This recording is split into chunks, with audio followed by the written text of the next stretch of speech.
सत श्री अकाल। Fast news खबरों के इस बुलेटिन च मैं रमन बाजवा देश विदेश के सारे दर्शकों का स्वागत करती हां। बुलेटिन का आगाज करांगे फटाफट अंदाज दे विच। देशव्यापी किसान अंदोलन के विचकार पश्चिमी उत्तर प्रदेश के मुजफ्फरनगर विच अज किसानों की महापंचायत बुलाई गई। हरियाणा, पंजाब और राजस्थान तो हजारों किसान इस महापंचायत में शामिल हुए। अज सवेर तो ही किसानों के जत्थे उत्तर प्रदेश की शामली हरियाणा सरहद से पहुंचने शुरू हो गए। महापंचायत में शामिल हुए किसानों उत्ते लोग फुल्लां दी वर्खा कर रहे सन। इन्हां विच स्थानक लोक अते किसान जथेबंदियां नाल जुड़े आगू कारकुन शामिल सन। यूपी हरियाणा सरहद ते किसानों की मौजूदगी के मद्देनजर वड्डी गिनती में सुरक्षा बल भी तैनात किए गए ताजो किसी भी तरह की गड़बड़ी न फैल सके। किसान संगठनों नाल जुड़े लोग पुलिस के नाल प्रबंध करते भी देखे गए। इत्थे दस दिए कि केंद्र सरकार के 3 नवे खेतीबाड़ी कानूनों के विरोध में वख-वख राज्यों के किसान पिछले 10 महीनों तो दिल्ली दी बरूहां ते डटे हुए हैं। किसान मांग कर रहे हैं कि केंद्र एक कानून वापस ले, पर हुण तक केंद्र सरकार ने कानून नूं वापस लैण बारे कोई भरोसा नहीं दिता है। मुजफ्फरनगर के जीआईसी मैदान में संयुक्त किसान मोर्चे के सदे ते बुलाई गई किसान महापंचायत में किसानों की भीड़ उमड़ी। भारतीय किसान यूनियन के आगू राकेश टिकैत भी इस महापंचायत का हिस्सा बनने लिए उत्थे पहुंचे।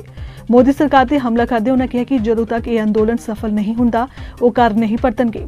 राकेश टिकैत ने कहा कि लोग वंडन का काम कर रहे हैं, सानू इन्हां नूं रोकना पवेगा। उन्होंने कहा कि यूपी की जमीन दंगाकारियों को नहीं दी जाएगी।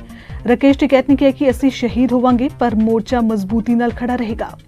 लड़ाई 3 काले कानूनां नाल शुरू हुई सी। जदों तक उन्हां दी मंगां पूरीआं नहीं होंदियां ये अंदोलन इसी तरह जारी रहेगा।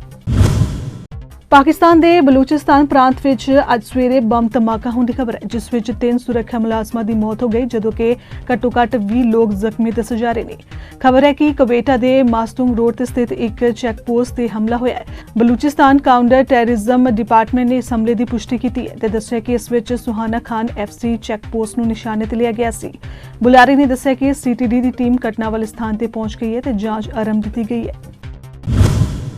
हरियाणा पब्लिक सर्विस कमीशन के इम्तिहानों में सिखां के धार्मिक चिन्हां ते ककारां ते पाबंदी के विरोध संबंधी श्रोमणी गुरुद्वारा प्रबंधक कमेटी की प्रधान बीबी जगीर कौर वालों हरियाणा सरकार नूं ताड़ना करदਿਆਂ कहा गया है कि हरियाणा सरकार संविधान और धर्म चिन्हां दोवां की अनदेखी कर रही है ते सिखां ते ककारां दी अपमान करन तो हरियाणा सरकार नूं बाज आउण लई किहा है।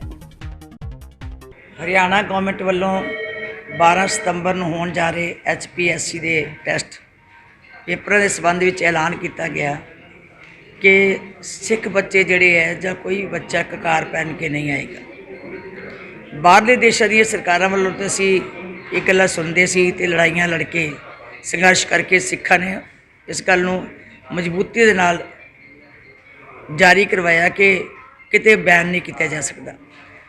पहला पंजाब सरकार वालों भी पटवारियां टेस्ट वेले ये गल की गई और अज ये चिंता की गल है कि हरियाणा सरकार ने जिहड़ा ये ऐलान किया की सोच के किया। समझ नहीं आती कि अपने देश में ही सानू बेगानगी का एहसास करवाना चाहते, अपने देश में ही सानू उस जो साडा संविधान है वो तो दूर रखना चाहते कि साडा देश ही अज साडे दुश्मनों के रूप में नज़र आ रहा है। सिखा ने हमेशा ही इन्हां ककारां नूं पहन के ही देश की आज़ादी वास्ते लड़ाई लड़ी।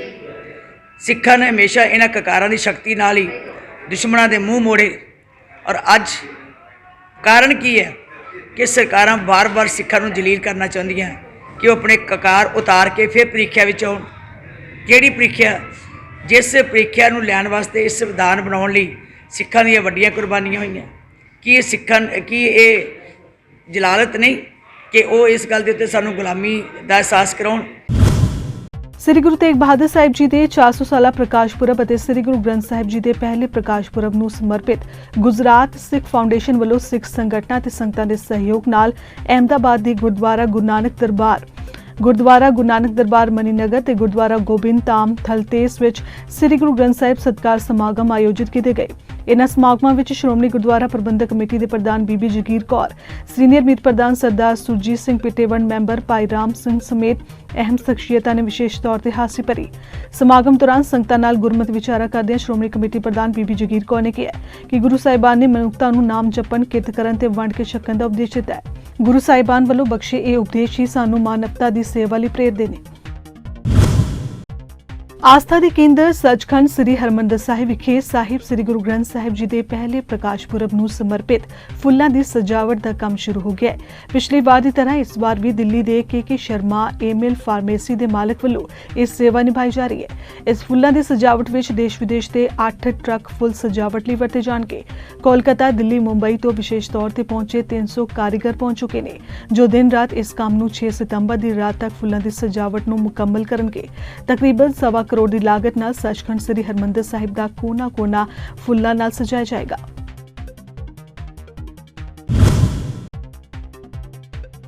ਅੱਜ ਕੌਮੀ ਅਧਿਆਪਕ ਦਿਵਸ ਮੌਕੇ ਸਿਰਜਣਾ ਕੇਂਦਰ ਵੱਲੋਂ ਪ੍ਰਧਾਨ ਡਾਕਟਰ ਆਸਾ ਸਿੰਘ ਘੁੰਮਣ ਦੀ ਅਗਵਾਈ ਹੇਠ ਵੱਖ-ਵੱਖ ਕਾਲਜਾਂ ਨਾਲ ਸੰਬੰਧਿਤ ਪ੍ਰੋਫੈਸਰਾਂ ਨੂੰ ਪ੍ਰਸ਼ੰਸਾ ਪੱਤਰ ਦੇ ਕੇ ਸਨਮਾਨਿਆ ਗਿਆ। ਇਸ ਮੌਕੇ ਵੱਖ-ਵੱਖ ਕਾਲਜਾਂ ਨਾਲ ਸੰਬੰਧਿਤ 7 ਪ੍ਰੋਫੈਸਰਾਂ ਅਤੇ 9 ਸਟੇਟ ਐਵਾਰਡੀ ਅਧਿਆਪਕਾਂ ਨੂੰ ਸਨਮਾਨਿਤ ਕੀਤਾ ਗਿਆ। ਸਿਰਜਣਾ ਕੇਂਦਰ ਦੇ ਆਗੂਆਂ ਨੇ ਕਿਹਾ ਕਿ ਉਹ ਅਧਿਆਪਕਾਂ ਨੂੰ ਸਨਮਾਨਿਤ ਕਰਕੇ ਮਾਣ ਮਹਿਸੂਸ ਕਰ ਰਹੇ ਨੇ। ਇਸ ਮੌਕੇ ਪ੍ਰਿੰਸੀਪਲ ਕੇਵਲ ਸਿੰਘ ਰਤੜਾ ਦੀ ਪੁਸਤਕ ਜਾਗਦੀ ਜ਼ਮੀਰ ਵੀ ਲੋਕ ਅਰਪਣ ਕੀਤੀ ਗਈ। ਅਧਿਆਪਕ ਦਿਵਸ ਮੌਕੇ ਕੈਪਟਨ ਸਰਕਾਰ ਦੀਆਂ ਅਧਿਆਪਕ ਸਿੱਖਿਆ ਮਾਰੂ ਨੀਤੀਆਂ ਦੀ ਪੋਲ ਖੋਲ੍ਹਣ ਲਈ ਸੂਬਾਈ ਅਧਿਆਪਕ ਸਨਮਾਨ ਬਹਾਲੀ ਰੈਲੀ ਅਤੇ ਸਰਕਾਰੀ ਸਮਾਗਮ ਵੱਲ ਰੋਸ ਮੁਜ਼ਾਹਰਾ ਕਰਨ ਦੇ ਐਲਾਨ ਤਹਿਤ ਸਾਂਝਾ ਅਧਿਆਪਕ ਮੋਰਚਾ ਪੰਜਾਬ ਅਤੇ ਸੰਯੁਕਤ ਅਧਿਆਪਕ ਫਰੰਟ ਪੰਜਾਬ ਵੱਲੋਂ ਗੁਰਦੁਆਰਾ ਫਤਿਹਗੜ੍ਹ ਸਾਹਿਬ ਦੇ ਸਾਹਮਣੇ ਵੱਡਾ ਇਕੱਠ ਕੀਤਾ ਗਿਆ। ਹਾਲਾਂਕਿ ਪੰਜਾਬ ਸਰਕਾਰ ਵੱਲੋਂ ਇੱਥੇ ਮੁੱਖ ਮੰਤਰੀ ਦੀ ਅਗਵਾਈ ਵਿੱਚ ਕੀਤੇ ਜਾਣ ਵਾਲੇ ਸਰਕਾਰੀ ਸਮਾਗਮ ਨੂੰ ਇੱਕ ਦਿਨ ਪਹਿਲਾਂ ਦੇਰ ਸ਼ਾਮ ਰੱਦ ਕਰ ਦਿੱਤਾ ਗਿਆ ਸੀ। ਸਮੁੱਚੇ ਅਧਿਆਪਕਾਂ ਵੱਲੋਂ ਅੱਜ ਫਤਿਹਗੜ੍ਹ ਸਾਹਿਬ ਤੋਂ ਆਪਣਾ ਰੋਸ ਮਾਰਚ ਸ਼ੁਰੂ ਕਰਕੇ ਡਿਪਟੀ ਕਮਿਸ਼ਨਰ ਦੀ ਕੋਠੀ ਦਾ ਘਿਰਾਓ ਕੀਤਾ ਗਿਆ। ਅਧਿਆਪਕ ਆਗੂਆਂ ਨੇ ਕਿਹਾ ਕਿ ਜਦੋਂ ਤੱਕ ਪੰਜਾਬ ਦੇ ਸਿੱਖਿਆ ਮੰਤਰੀ, ਸਿੱਖਿਆ ਸਕੱਤਰ ਜਾਂ ਮੁੱਖ ਮੰਤਰੀ ਨਾਲ ਉਹਨਾਂ ਨੂੰ ਮਿਲਣ ਦਾ ਸਮਾਂ ਨਿਸ਼ਚਿਤ ਨਹੀਂ ਕੀਤਾ ਜਾਂਦਾ, ਉਹ ਆਪਣਾ ਰੋਸ ਪ੍ਰਦਰਸ਼ਨ ਇਸੇ ਤਰ੍ਹਾਂ ਜਾਰੀ ਰੱਖਣਗੇ। ਹਰਿਆਣਾ ਦੇ ਪਲਵਲ ਜ਼ਿਲ੍ਹੇ ਦੇ ਪਿੰਡ ਬਾਮਨੀ ਖੇੜੀ ਸੁਸਾਇਟੀ ਦੇ ਕੋਲ ਸਥਿਤ ਮਨਸ਼ਾ ਗ੍ਰੀਨ ਦੇ ਇੱਕ ਘਰ ਦੇ ਵਿੱਚ ਕਮਰੇ ਵਿੱਚ ਅੱਗ ਲੱਗ ਗਈ। ਕਮਰੇ ਵਿੱਚ ਸੁੱਤੇ ਹੋਏ ਨੌਜਵਾਨ ਦੇ ਅੰਦਰ ਝੁਲਸਣ ਕਾਰਨ ਮੌਤ ਹੋ ਗਈ ਤੇ ਕਮਰੇ ਦਾ ਸਾਰਾ ਸਮਾਨ ਸੜ ਕੇ ਸੁਆਹ ਹੋ ਗਿਆ। ਉਸ ਦੀ 5 ਸਾਲਾ ਧੀ, ਜੋ ਮ੍ਰਿਤਕ ਦੇ ਕੋਲ ਕਮਰੇ ਵਿੱਚ ਮੌਜੂਦ ਸੀ, ਵੀ ਗੰਭੀਰ ਰੂਪ ਵਿੱਚ ਝੁਲਸ ਗਈ, ਜਿਸ ਨੂੰ ਗੰਭੀਰ ਹਾਲਤ ਵਿੱਚ ਹਸਪਤਾਲ ਵਿੱਚ ਭਰਤੀ ਕਰਾਇਆ ਗਿਆ ਹੈ। ਪੁਲਿਸ ਨੇ ਮਾਮਲੇ ਦੀ ਜਾਂਚ ਆਰੰਭ ਦਿੱਤੀ ਹੈ। पंचकुला बरवाला डेराबस्सी रोड के नेड़े शनिवार रात 8 बजे ਦੇ 2 मोटरसाइकिल आमो सामने टकरा गए। इस हादसे में इको परिवार के 3 लोगों की मौत हो गई, जदों कि एक औरत समेत 2 गंभीर रूप में जख्मी हो गए। इस दे नाल ही 1.5 साल का बच्चा भी बच गया। पुलिस ने जख्मियों को सैक्टर 6 के जनरल हस्पताल में दाखिल कराया। मृतकों की पछाण सुनील कुमार रेशू पुत्र नवनीत उर्फ मोदी वासी मुजफ्फरनगर उत्तर प्रदेश वजों हुई है। देश ਵਿੱਚ ਕੋਰੋਨਾ ਵਾਇਰਸ ਦਾ ਕਹਿਰ ਖਤਮ ਹੋਣ ਦਾ ਨਾਮ ਨਹੀਂ ਲੈ ਰਿਹਾ। ਕੋਰੋਨਾ ਦੀ ਦੂਜੀ ਲਹਿਰ ਅਜੇ ਪੂਰੀ ਤਰ੍ਹਾਂ ਖਤਮ ਨਹੀਂ ਹੋਈ ਹੈ ਕਿ ਤੀਜੀ ਲਹਿਰ ਨੇ ਦਸਤਕ ਦੇਣੀ ਵੀ ਸ਼ੁਰੂ ਕਰ ਦਿੱਤੀ ਹੈ। ਦੇਸ਼ ਦੇ ਬਹੁਤ ਸਾਰੇ ਸੂਬਿਆਂ ਵਿੱਚ ਪਾਬੰਦੀਆਂ ਵਿੱਚ ਢਿੱਲ ਮਿਲਣ ਮਗਰੋਂ ਸਕੂਲਾਂ ਨੂੰ ਮੁੜ ਖੋਲ੍ਹਣ ਦਾ ਫੈਸਲਾ ਕੀਤਾ ਗਿਆ ਸੀ। ਇਸ ਦੇ ਨਾਲ ਹੀ ਕੁਝ ਦਿਨਾਂ ਮਗਰੋਂ ਹੀ ਕੋਰੋਨਾ ਕੇਸਾਂ ਵਿੱਚ ਲਗਾਤਾਰ ਇਜ਼ਾਫਾ ਦੇਖਣ ਨੂੰ ਮਿਲਿਆ। ਜਿੱਥੇ ਦੇਸ਼ ਵਿੱਚ ਕੋਰੋਨਾ ਦੇ ਕੇਸ ਘਟਣੇ ਸ਼ੁਰੂ ਹੋ ਗਏ ਸਨ, ਉੱਥੇ ਹੀ ਨਾਮੁਰਾਦ ਬਿਮਾਰੀ ਤੀਜੀ ਲਹਿਰ ਬਣ ਕੇ ਮੁੜ ਤੋਂ ਪਰਤ ਆਈ ਹੈ। ਦੱਸ ਦਈਏ ਕਿ ਪਿਛਲੇ 24 ਘੰਟਿਆਂ ਦੌਰਾਨ ਭਾਰਤ ਨੇ ਕੁੱਲ 42,766 ਕੋਵਿਡ-19 ਦੇ ਤਾਜ਼ੇ ਕੇਸ ਦਰਜ ਕੀਤੇ ਨੇ। ਕੇਂਦਰੀ ਜਾਂਚ ਬਿਊਰੋ ਨੇ ਕਪੂਰਥਲਾ ਰੇਲ ਕੋਚ ਫੈਕਟਰੀ ਦੇ ਮੁੱਖ ਇੰਜੀਨੀਅਰ ਸੁਰੇਸ਼ ਚੰਦ ਮੀਨਾ ਨੂੰ 1 ਲੱਖ ਰੁਪਏ ਦੀ ਰਿਸ਼ਵਤ ਲੈਣ ਦੇ ਰੰਗੇ ਹੱਥੀਂ ਕਾਬੂ ਕੀਤਾ ਹੈ। ਗ੍ਰਿਫਤਾਰੀ ਤੋਂ ਬਾਅਦ ਜੈਪੁਰ ਅਤੇ ਕਪੂਰਥਲਾ ਦੇ ਪ੍ਰਮੁੱਖ ਇੰਜੀਨੀਅਰ ਦੇ ਟਿਕਾਣੇ ਤੇ ਛਾਪੇ ਮਾਰੇ ਗਏ ਨੇ, ਜਿੱਥੋਂ ਕਈ ਅਹਿਮ ਦਸਤਾਵੇਜ਼ ਮਿਲਣ ਦਾ ਦਾਅਵਾ ਕੀਤਾ ਗਿਆ ਹੈ। ਗ੍ਰਿਫਤਾਰ ਇੰਜੀਨੀਅਰ ਨੂੰ ਵਿਸ਼ੇਸ਼ ਸੀਬੀਆਈ ਅਦਾਲਤ ਵਿੱਚ ਪੇਸ਼ ਕੀਤਾ ਗਿਆ, ਜਿੱਥੋਂ ਉਸ ਨੂੰ 14 ਦਿਨਾਂ ਦੇ ਪੁਲਿਸ ਰਿਮਾਂਡ ਤੇ ਭੇਜ ਦਿੱਤਾ ਗਿਆ। ਰਾਏਕੋਟ ਦੇ ਪਿੰਡ ਗੋਂਦਵਾਲ ਵਿਖੇ ਇੱਕ 65 ਸਾਲਾ ਵਿਧਵਾ ਔਰਤ ਦਾ ਭੇਦ ਭਰੇ ਹਾਲਾਤਾਂ ਵਿੱਚ ਕਤਲ ਹੋਣ ਦਾ ਮਾਮਲਾ ਸਾਹਮਣੇ ਆਇਆ। ਇਸ ਮਾਮਲੇ ਦੀ ਸੂਚਨਾ ਮਿਲਣ ਤੇ ਡੀਐਸਪੀ ਰਾਏਕੋਟ ਗੁਰਬਚਨ ਸਿੰਘ ਅਤੇ ਐਸਐਚਓ ਸਿਟੀ ਅਜੈਬ ਸਿੰਘ ਸਮੇਤ ਪੁਲਿਸ ਪਾਰਟੀ ਘਟਨਾ ਸਥਾਨ ਤੇ ਪੁੱਜੇ ਤੇ ਮ੍ਰਿਤਕਾ ਦੀ ਲਾਸ਼ ਨੂੰ ਪੋਸਟਮਾਰਟਮ ਲਈ ਸਰਕਾਰੀ ਹਸਪਤਾਲ ਗੁਰੂਸਰ ਸੁਧਾਰ ਵਿਖੇ ਭੇਜਿਆ। ਜਾਣਕਾਰੀ ਮੁਤਾਬਿਕ ਮ੍ਰਿਤਕ ਗੁਰਚਰਨ ਕੌਰ ਪਤਨੀ ਰਣਜੀਤ ਸਿੰਘ ਵਾਸੀ ਗੋਂਦਵਾਲ ਪਿੰਡ ਦੇ ਆਂਗਣਵਾੜੀ ਸੈਂਟਰ ਵਿੱਚ ਬਤੌਰ ਹੈਲਪਰ ਵਜੋਂ ਕੰਮ ਕਰਦੀ ਸੀ ਅਤੇ ਔਲਾਦ ਨਾ ਹੋਣ ਕਾਰਨ ਪਤੀ ਦੀ ਮੌਤ ਤੋਂ ਬਾਅਦ ਘਰ ਵਿੱਚ ਇਕੱਲੀ ਹੀ ਰਹਿੰਦੀ ਸੀ। ਪਰ 4-5 ਮਹੀਨਿਆਂ ਤੋਂ ਦੇਖਭਾਲ ਲਈ ਆਪਣੇ ਭਤੀਜੇ ਸ਼ਿਵ ਕੁਮਾਰ ਉਰਫ ਲਾਲੀ ਪੁੱਤਰ ਰਾਜਕੁਮਾਰ ਵਾਸੀ ਨੇੜੇ ਅਹਿਮਦਗੜ੍ਹ ਨੂੰ ਰੱਖਿਆ ਹੋਇਆ ਸੀ। ਬੀਤੀ ਰਾਤ ਉਸ ਦੀ ਭੇਦ ਭਰੇ ਹਾਲਾਤਾਂ ਵਿੱਚ ਮੌਤ ਹੋ ਗਈ। ਪੰਜਾਬੀ ਸਾਹਿਤ ਸਭਾ ਪਟਿਆਲਾ ਵੱਲੋਂ ਭਾਸ਼ਾ ਵਿਭਾਗ ਪੰਜਾਬ ਸ਼ੇਰਾਂਵਾਲਾ ਗੇਟ ਪਟਿਆਲਾ ਵਿਖੇ ਅਧਿਆਪਕ ਦਿਵਸ ਦੇ ਮੌਕੇ ਤੇ ਇੱਕ ਯਾਦਗਾਰੀ ਸਾਹਿਤਕ ਸਮਾਗਮ ਕਰਵਾਇਆ ਗਿਆ, ਜਿਸ ਵਿੱਚ ਪੰਜਾਬੀ ਦੇ ਉੱਘੇ ਲੇਖਕ ਅਤੇ ਚਿੰਤਕ ਓਂਕਾਰ ਸਿੰਘ ਰਚਿਤ ਪੁਸਤਕ ਗੁਰੂ ਨਾਨਕ ਕੀ ਵਡਿਆਈ ਦਾ ਲੋਕ ਅਰਪਣ ਕੀਤਾ ਗਿਆ। ਇਸ ਸਮਾਗਮ ਦੇ ਪ੍ਰਧਾਨਗੀ ਮੰਡਲ ਵਿੱਚ ਸਭਾ ਦੇ ਪ੍ਰਧਾਨ ਡਾਕਟਰ ਦਰਸ਼ਨ ਸਿੰਘ ਆਸ਼ਕ ਤੋਂ ਇਲਾਵਾ Jagjit Singh Dardi, managing director Chardikala time TV channel, Karamjit Kaur director ਭਾਸ਼ਾ ਵਿਭਾਗ ਪੰਜਾਬ, ਕੁਲਵੰਤ ਸਿੰਘ, ਡਾਕਟਰ ਗੁਰਬਚਨ ਸਿੰਘ ਰਾਹੀ ਅਤੇ ਡਾਕਟਰ ਤਨਵੰਤ ਕੌਰ ਅਤੇ ਕਹਾਣੀਕਾਰ ਬਾਬੂ ਸਿੰਘ ਰਹਿਲ ਸ਼ਾਮਿਲ ਹੋਏ।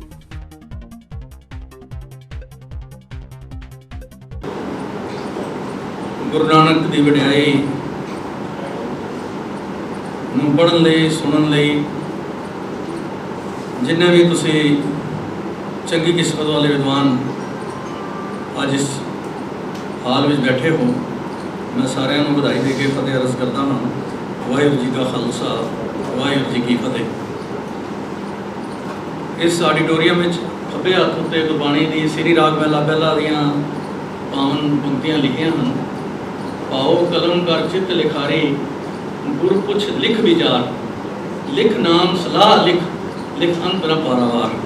ਇਹ ਰਾਈਟਰਸ ਨੂੰ ਸਤਿਗੁਰੂ ਜੀ ਨੇ ਗਾਈਡਲਾਈਨ ਦਿੱਤੀ ਹੈ, ਅਗਵਾਈ ਦਿੱਤੀ ਹੈ, ਕਿਉਂਕਿ ਮੇਰੇ ਉੱਤੇ ਬਖਸ਼ਿਸ਼ ਹੋ ਗਈ ਗੁਰੂ ਨਾਨਕ ਸਾਹਿਬ ਦੀ ਵੱਡੀ ਵਡਿਆਈ ਵਿੱਚੋਂ। ਮੇਰੇ ਮਾਤਾ ਪਿਤਾ ਨੇ ਜੋ ਮੈਨੂੰ ਸੰਸਕਾਰ ਦਿੱਤੇ ਉਹ ਸਤਿਗੁਰੂ ਜੀ ਦੀ ਪਵਿੱਤਰ ਬਾਣੀ ਵਿੱਚੋਂ ਬਚਪਨ ਵਿੱਚ ਹੀ, ਕਿਉਂਕਿ ਗੁਰੂ ਨਾਨਕ ਦਾ ਧਰਮ ਬਖਸ਼ਿਸ਼ ਦਾ ਧਰਮ ਹੈ ਅਤੇ ਉਹ ਬਖਸ਼ਿਸ਼ ਵਿੱਚੋਂ ਸਤਿਗੁਰੂ ਜੀ ਨੇ ਜੋ ਮੇਰੇ ਉੱਤੇ ਕਿਰਪਾ ਕੀਤੀ ਬਚਪਨ ਦੇ ਵਿੱਚ ਹੀ, ਉਸ ਸਦਕਾ ਅੱਜ ਤੁਹਾਡੇ ਸਾਹਮਣੇ ਲਗਭਗ ਹਰ ਗੁਰੂ ਨਾਨਕ ਦਾ ਨਾਮ ਲੈਣ ਵਾਲਾ ਚੜ੍ਹਦੀ ਕਲਾ ਟਾਈਮ ਟੀਵੀ ਉੱਤੇ ਜੋ 8ਵੇਂ ਗੁਰੂ ਨਾਨਕ ਪਾਤਸ਼ਾਹ ਦੇ ਦਰਬਾਰ ਵਿੱਚ ਗੁਰਦੁਆਰਾ ਬੰਗਲਾ ਸਾਹਿਬ ਦਿੱਲੀ ਵਿੱਚ ਜ਼ਾਰੀ ਕਲਾ ਵਰਤ ਰਹੀ ਹੈ।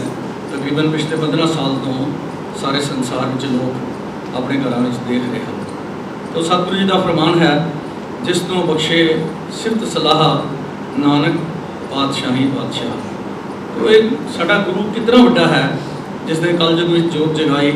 ਉਹ ਸਭ ਤੋਂ ਵੱਡਾ ਸਤਿਗੁਰੂ ਨਾਨਕ, ਜਿਨ ਕੱਲ ਰਾਖੀ ਮੇਰੀ, ਜਿਸ ਨੇ ਕਲਯੁਗ ਵਿੱਚ ਸਾਡੀ ਰੱਖਿਆ ਕੀਤੀ, ਸਾਡੀ ਸਾਰ ਕੀਤੀ, ਸਾਡੇ ਉਹਦੇ ਪਰਉਪਕਾਰ ਕੀਤਾ।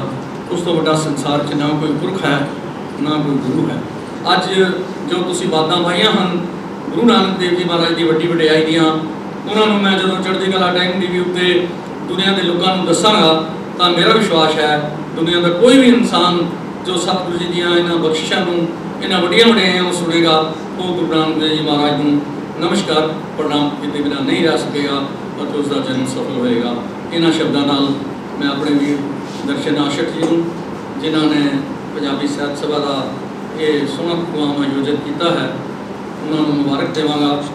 ਡਾਕਟਰ ਕਰਮਜੀਤ ਕੌਰ ਜੀ ਅਤੇ ਸਾਰੇ ਜਿਤਨੇ ਵਿਦਵਾਨ ਮੰਚ ਉੱਤੇ ਬੈਠੇ ਹੋਏ ਹਨ, ਡਾਕਟਰ ਗੁਰਬਚਨ ਸਿੰਘ ਰਾਈ ਜੀ, ਮੈਨੂੰ ਅੱਜ ਆਪਣੀ ਜ਼ਿੰਦਗੀ ਦੇ ਵਿੱਚ ਇਸ ਗੱਲ ਦੀ ਖੁਸ਼ੀ ਹੋ ਰਹੀ ਹੈ ਕਿ ਜੋ ਕੁਛ ਗੁਰੂ ਨਾਨਕ ਪਾਤਸ਼ਾਹ ਦੀ ਬਖਸ਼ਿਸ਼ ਅਤੇ ਸੋਹਣਾ ਸਿੱਖੀ ਸਪੂਤ ਡਾਕਟਰ ਓਮਕਾਰ ਸਿੰਘ ਜੀ ਦਾ ਮੈਂ 50 ਸਾਲ ਤੋਂ ਵੀ ਪਹਿਲਾਂ ਦੇਖਿਆ ਸੀ, ਅੱਜ ਫਿਰ ਉਹਨਾਂ ਦੀ ਇਹ ਪੁਸਤਕ ਦੇਖ ਕੇ ਮੇਰੇ ਮਨ ਨੂੰ ਤਸੱਲੀ ਹੋ ਰਹੀ ਹੈ ਕਿ ਸੱਚਮੁੱਚ ਹੀ ਗੁਰੂ ਨਾਨਕ ਦੀ ਬਖਸ਼ਿਸ਼ ਦੇ ਪਾਤਰ ਓਮਕਾਰ ਸਿੰਘ ਜੀ, ਜੋ ਵੱਡੀਆਂ ਵਡਿਆਈਆਂ ਗੁਰੂ ਨਾਨਕ ਦੇਵ ਜੀ ਦੀ ਇਸ ਪੁਸਤਕ ਰਾਹੀਂ ਦੁਨੀਆ ਦੇ ਲੋਕਾਂ ਨੂੰ ਦੱਸ ਰਹੇ ਹਨ, ਇੱਕ ਆਦਰਸ਼ਕ ਇਨਸਾਨ ਹਨ, ਗੁਰੂ ਨਾਨਕ ਦੇ ਸੱਚੇ ਸਿੱਖ ਹਨ। ਇਹਨਾਂ ਸ਼ਬਦਾਂ ਨਾਲ ਤੁਹਾਨੂੰ ਸਾਰਿਆਂ ਨੂੰ ਮੁਬਾਰਕ ਦੇ ਕੇ ਅਸੀਸ ਦਿੰਦਾ ਹਾਂ। ਇਹ ਮੇਰਾ ਨਾਮ ਹੈ ਜੀ ਓਮਕਾਰ ਸਿੰਘ। ਮੈਂ ਪਹਿਲਾਂ ਭਾਸ਼ਾ ਵਿਭਾਗ 'ਚ ਕੰਮ ਕਰਦਾ ਰਿਹਾ, ਫਿਰ ਬਾਅਦ 'ਚ ਯੂਨੀਵਰਸਿਟੀ 'ਚ ਵੀ 4-5 ਸਾਲ ਲਾਇਆ ਰਿਟਾਇਰਮੈਂਟ ਤੋਂ ਬਾਅਦ।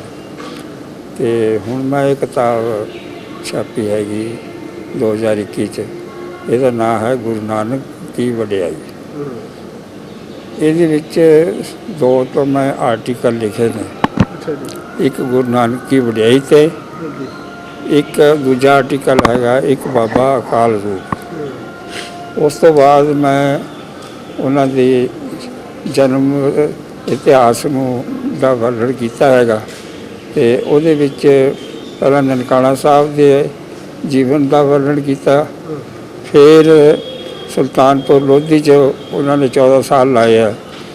ਉਹਦਾ ਅਸੀਂ ਪਹਿਲਾਂ 1969 ਵਿੱਚ ਸਰਵੇ ਵੀ ਕੀਤਾ ਸੀਗਾ, ਉਹ ਮੈਂ ਉਸ ਦੇ ਆਧਾਰ 'ਤੇ ਸੁਲਤਾਨਪੁਰ ਲੋਧੀ ਦੂਜਾ ਨਨਕਾਣਾ, ਉਹ ਇੱਕ ਛੋਟਾ ਜਿਹਾ ਆਰਟੀਕਲ ਹੈਗਾ ਵਿੱਚ।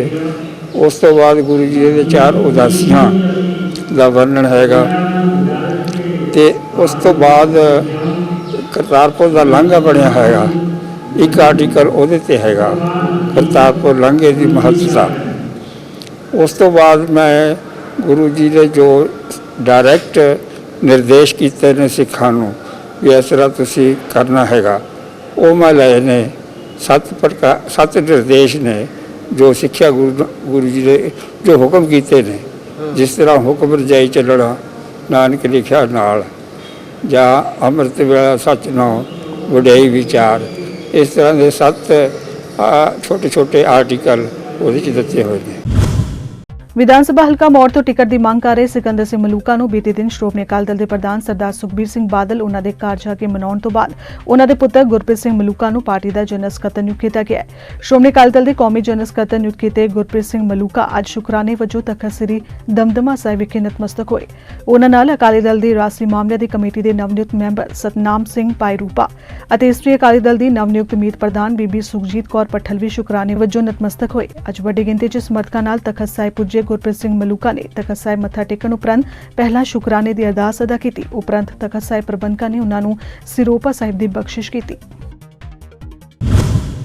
ਅੰਮ੍ਰਿਤਸਰ ਸੜਕ ਦੇ ਵਿੱਚ ਲੱਗੀ ਹਰਿਆਣਾ ਰੋਡਵੇਜ਼ ਦੀ ਬੱਸ ਡਰਾਈਵਰ ਵੱਲੋਂ ਨਹੀਂ ਲਗਾਈ ਗਈ, ਬਲਕਿ ਇਹ ਕੱਲ ਬੱਸ ਚੋਰੀ ਕੀਤੀ ਗਈ ਸੀ, ਜੋ ਕਿ ਅੰਮ੍ਰਿਤਸਰ ਬੱਸ ਸਟੈਂਡ ਤੋਂ ਅਤੇ ਹੁਣ ਇਸ ਸੜਕ ਦੇ ਵਿੱਚ ਮਿਲੀ ਹੈ। ਆਪਣੀ ਬੱਸ ਨੂੰ ਦੇਖ ਕੇ ਕੰਡਕਟਰ ਦੀ ਜਾਨ ਵਿੱਚ ਜਾਨ ਆਈ ਹੈ। ਬੱਸ ਦੇ ਕੰਡਕਟਰ ਦੇ ਮੁਤਾਬਿਕ ਇਹ ਬੱਸ ਹਰ ਰੋਜ਼ ਹਰਿਆਣਾ ਤੋਂ ਅੰਮ੍ਰਿਤਸਰ ਆਉਂਦੀ ਹੈ ਅਤੇ ਸ਼ਾਮ ਨੂੰ 6 ਵਜੇ ਦੇ ਕਰੀਬ ਵਾਪਸ ਹਰਿਆਣਾ ਲਈ ਨਿਕਲਦੀ ਹੈ। ਕੱਲ ਜਦੋਂ ਲੋਕ ਬੱਸ ਸਟੈਂਡ ਪੁੱਜੇ ਤਾਂ ਖਾਣਾ ਖਾਣ ਦੇ ਲਈ ਚਲੇ ਗਏ ਤੇ ਜਦ ਖਾਣਾ ਖਾ ਕੇ ਵਾਪਸ ਆਏ ਤਾਂ ਬੱਸ ਉੱਤੇ ਮੌਜੂਦ ਨਹੀਂ ਸੀ। ਉਹਨਾਂ ਦੱਸਿਆ ਕਿ ਬੱਸ ਚੋਰੀ ਕੀਤੀ ਗਈ ਸੀ ਤੇ ਬੱਸ ਅੰਦਰ ਲੱਗੀ 2 ਬੈਟਰੀਆਂ ਵੀ ਗਾਇਬ ਨੇ।